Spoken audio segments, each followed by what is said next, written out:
নমস্কার বন্ধুরা, বন্দনা রান্নাঘরে আপনাদেরকে স্বাগত জানাই। আজ আমি আপনাদের সাথে ঘরে থাকা উপকরণ দিয়ে তৈরি একটা ঝটপট টিফিন রেসিপি শেয়ার করছি। এটা দেখতে যতটা সুন্দর, খেতেও হয় তেমনই সুস্বাদু। খুবই কম সময়ের মধ্যে এটা আপনারা বানিয়ে ফেলতে পারবেন, আর বাচ্চাদের স্কুল টিফিনেও এটা তৈরি করে আপনারা দিতে পারবেন।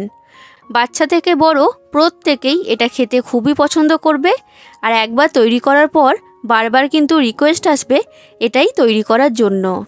তাহলে বন্ধুরা, আর দেরি না করে আজকের রেসিপিটা শুরু করা যাক। আর আপনারা যদি আমার চ্যানেলে নতুন এসে থাকেন তাহলে আমার চ্যানেলটা সাবস্ক্রাইব করার জন্য অনুরোধ রইল। এই রেসিপিটা তৈরি করার জন্য আমি এখানে নিয়েছি দুটো মিডিয়াম সাইজের সেদ্ধ আলু।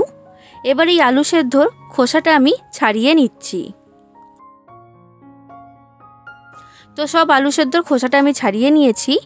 এবার একটা ছুরির সাহায্যে আলু সেদ্ধটাকে ছোট ছোট টুকরো করে কেটে নেব। এখানে আলু সেদ্ধটাকে কিন্তু খুব বেশি বড় সাইজের করে কাটলে হবে না, যতটা সম্ভব ছোট করে কাটা যায় সেইভাবেই কেটে নিতে হবে। দেখুন বন্ধুরা, আমার এখানে সব আলু সেদ্ধগুলো কাটা হয়ে গেছে। এবার এই আলু সেদ্ধটাকে এখন আমি সরিয়ে রেখে দিলাম। এরপর আমি এইখানে একটা পাত্র নিয়েছি। এবার এই পাত্রের মধ্যে নিয়ে নিচ্ছি মেজারিং কাপের 1.5 কাপ ময়দা। এই ময়দাটার ওজনের মাপ হচ্ছে 300 গ্রাম। আর বন্ধুরা, আমি এটা ময়দা দিয়ে তৈরি করছি, তবে আপনারা ময়দার পরিবর্তে আটা দিয়েও তৈরি করতে পারবেন, কোনো রকম অসুবিধা হবে না। এবার ময়দার মধ্যে আমি দিয়ে দিলাম লবণ স্বাদ অনুযায়ী, আর এরপর দিয়ে দিচ্ছি 1/2 চামচের মতো চিনি। এবার লবণ আর চিনিটাকে ভালো করে আমি ময়দার সাথে মিশিয়ে নিলাম। এবার জল দিয়ে একটা পাতলা ব্যাটার তৈরি করব। আর জলটা একসাথে দিয়ে দেবেন না, তাহলে ময়দাটা ডেলা পাকিয়ে যাবে। অল্প অল্প করে জল দিয়ে ময়দার একটা ব্যাটার তৈরি করতে হবে। এটা খেয়াল রাখবেন ময়দার মধ্যে যেন কোনো ডেলা অংশ না থাকে। এই সময়ের মধ্যেই আজকের নামে শাউট আউটগুলো আমি করে দিচ্ছি। আজকের প্রথম নাম হচ্ছে লক্ষ্মী মণ্ডল। উনি বলেছেন, দিদি আমি তোমার সব ভিডিও দেখি, লাভ ইউ দিদি। তুমি আমার সব ভিডিও দেখো, এটা জেনে আমি খুবই খুশি হয়েছি। আশা করি আমার পরের ভিডিওগুলো তোমার খুবই ভালো লাগবে। এইভাবেই আমাকে সাপোর্ট করো, থ্যাংক ইউ। পরের নাম হচ্ছে সমীর পাত্র। উনি বলেছেন, দারুণ লাগলো দিদি ভাই, থ্যাংক ইউ। পরের নাম লিপিকা চ্যাটার্জি। উনি বলেছেন, দারুণ দিদি, থ্যাংক ইউ। আর এর পরের নাম হচ্ছে আনন্দ গোপাল প্রামাণিক। উনি বলেছেন, খুব সুন্দর, থ্যাংক ইউ। পরের নাম হচ্ছে প্রদীপ সরকার। উনি বলেছেন, আমি তোমার সব ভিডিওতে লাইক করি আর কমেন্ট করি, কিন্তু দিদি তুমি আমার নামটা একটা ভিডিওতেও নাও না, তাই আমি ভাবছি কমেন্ট আর লাইক করব না। আসলে ব্যাপার হচ্ছে, একটা ভিডিওর মধ্যে আমি যদি সবার নাম নিই তাহলে ভিডিওটা অনেকটা বড় হয়ে যাবে, তখন কিন্তু ভিডিওটা দেখতে ভালো লাগবে না। তো সেই কারণে আমি চেষ্টা করি সবারই নাম একবার করে নিতে। তুমি আমার প্রত্যেকটা ভিডিও দেখো, লাইক করো, কমেন্ট করো, এটা জেনে আমি খুবই খুশি হয়েছি। আশা করি আমার পরের রেসিপিগুলো তোমার খুবই ভালো লাগবে। এইভাবেই আমার চ্যানেলটাকে সাপোর্ট করো, থ্যাংক ইউ। দেখুন বন্ধুরা, এই ময়দার ব্যাটারটা আমার তৈরি করা হয়ে গেছে। আর এই রকম একটু পাতলা করেই তৈরি করেছি, তবে খুব বেশি পাতলা করে ফেলবেন না, তখন আবার অসুবিধা হবে। দেখে বুঝতেই পারছেন কেমন ব্যাটারটা তৈরি করেছি। এই রকম করেই ব্যাটারটা তৈরি করতে হবে। এবার আমি এর মধ্যে দিয়ে দিলাম বড় চামচের 2 চামচ সাদা তেল। এবার এই তেলটাকে ব্যাটারের সাথে আমি ভালো করে মিশিয়ে নিচ্ছি। তেলটা আমার এর সাথে মেশানো হয়ে গেছে। এই ব্যাটারটা আমার তৈরি। এখন এটাকে আমি ঢাকা দিয়ে রেখে দেব 5 মিনিটের জন্য। এরপর দেখুন বন্ধুরা, কেটে রাখা সেদ্ধ আলুগুলোকে একটা বাটির মধ্যে আমি নিয়ে নিলাম। এবার এর মধ্যে আমি দিয়ে দিচ্ছি একটা ছোট সাইজের পেঁয়াজ কুচি। এরপর দিয়ে দিচ্ছি 5টা কাঁচা লঙ্কা কুচি। আপনারা যতটা ঝাল খেতে পছন্দ করেন সেই অনুযায়ী কাঁচা লঙ্কাটা এখানে দিয়ে দেবেন। এরপর দিয়ে দিচ্ছি একটা মাঝারি সাইজের টমেটো কুচি। এখানে পেঁয়াজ, কাঁচা লঙ্কা, টমেটো সব কিছুকেই একদম ছোট ছোট করে কেটে আমি এইখানে দিয়েছি। খুব বেশি বড় সাইজের করে কেটে দিলে কিন্তু হবে না, এটা আপনারা মনে রাখবেন। এরপর দিয়ে দিচ্ছি ধনেপাতা কুচি। ধনেপাতা যদি আপনাদের কাছে থাকে তাহলে অবশ্যই দেবেন, আর যদি না থাকে তখন ধনেপাতা ছাড়াই আপনারা তৈরি করে নেবেন। এবার আমি এর মধ্যে দিয়ে দিচ্ছি লবণ স্বাদ অনুযায়ী, আর এরপর দিয়ে দিলাম হাফ চামচের মতো গোলমরিচের গুঁড়ো। এবার এই সব কিছুকে আমি ভালো করে মিশিয়ে নিচ্ছি।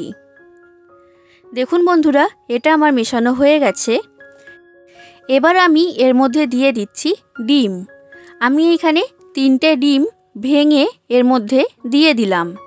আপনারা চাইলে ডিমের পরিমাণটা এখানে বাড়িয়ে নিতেও পারবেন, সেটা আপনাদের পছন্দ অনুযায়ী। এবার এই ডিমটাকে আমি আলুর সাথে ভালো করে মিশিয়ে নিচ্ছি, আর একটু সময় নিয়ে ভালো করে মিশিয়ে নেবেন। বন্ধুরা, আপনাদের যদি রেসিপিটা ভালো লাগে তাহলে অবশ্যই আমার চ্যানেলটাকে সাবস্ক্রাইব করে দেবেন, ভিডিওটায় একটা লাইক করে দেবেন, আর যতটা সম্ভব ততটা শেয়ার করে দেবেন, আর কমেন্ট করে জানাবেন কেমন লেগেছে আপনাদের এই রেসিপিটা। দেখুন বন্ধুরা, আমি সব কিছুকে ভালো করে মিশিয়ে নিয়েছি, আর এই রকম একটা মিশ্রণ তৈরি হয়েছে। এটা এখন আমার তৈরি। এরপর দেখুন বন্ধুরা, আমি যে ময়দার ব্যাটারটা আগে তৈরি করে রেখে দিয়েছিলাম সেটা আমি নিয়ে নিয়েছি।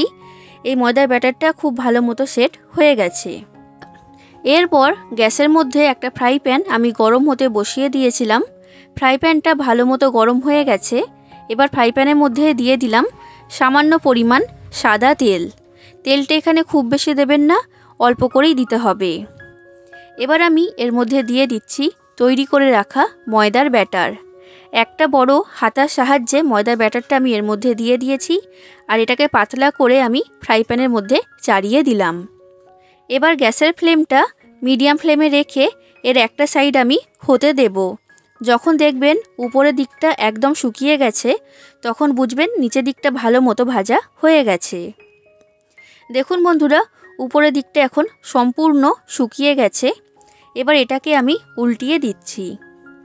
এবার আমি গ্যাসের ফ্লেমটা কমিয়ে লো ফ্লেমে করে দিলাম।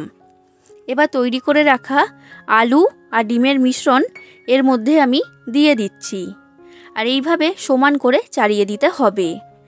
বন্ধুরা, এই রেসিপিটার নাম হচ্ছে আলুর প্যানকেক। এটা খেতে হয় দুর্দান্ত স্বাদের, আর খুবই নরম তুলতুলে তৈরি হয়। আপনারা বাড়িতে অবশ্যই একবার তৈরি করবেন। দেখুন বন্ধুরা, ডিম আলুর মিশ্রণটা আমি এর মধ্যে দিয়ে দিয়েছি। এবার আমি উপর থেকে ছড়িয়ে দিলাম সামান্য পরিমাণ সাদা তেল। এবার গ্যাসের ফ্লেমটা লো ফ্লেমে রেখে ফ্রাই প্যানটা আমি ঢাকা দিয়ে দেব প্রায় 1 মিনিটের মতো। এই 1 মিনিটের মধ্যেই ডিম আর আলুটা ভালো মতো জমাট বেঁধে যাবে। তো 1 মিনিট হয়ে গেছে, আমি ঢাকনাটা খুলে নিয়েছি। এটা খুব ভালো মতো জমাট বেঁধে গেছে। এবার এটাকে আমি উল্টিয়ে দিচ্ছি যাতে এই দিকটাও ভালো মতো ভাজা হয়ে যায়। আবার আমি গ্যাসের ফ্লেমটা লো ফ্লেমে রেখে ফ্রাই প্যানটা ঢাকা দিয়ে দিচ্ছি 1 মিনিটের মতো। দেখুন বন্ধুরা, 1 মিনিট হয়ে গেছে, আমি ফ্রাই প্যানের ঢাকনাটা খুলে নিয়েছি। তৈরি হয়ে গেল আলুর প্যানকেক। এটা এখন পরিবেশন করার জন্য তৈরি। ঠিক একই রকমভাবে আমি বাদবাকি সবগুলোকে তৈরি করে নেব। বন্ধুরা, এটা আপনারা টমেটো সসের সাথে পরিবেশন করতে পারেন, খেতে কিন্তু দারুণ লাগে। বন্ধুরা, আমি এইখানে যা উপকরণ নিয়েছি এই দিয়ে বড় সাইজের মোট 6টা প্যানকেক তৈরি হবে। তাহলে বন্ধুরা, আপনারাও বাড়িতে এইভাবে ডিম আলুর প্যানকেক তৈরি করবেন, আর কেমন লেগেছে সেটা কমেন্ট করে আমাকে জানাবেন। আর রেসিপিটা ভালো লাগলে অবশ্যই আমার চ্যানেলটাকে সাবস্ক্রাইব করে দেবেন। আজ আসি বন্ধুরা, আবার দেখা হবে অন্য কোনো দিন অন্য কোনো রেসিপির সাথে। ধন্যবাদ।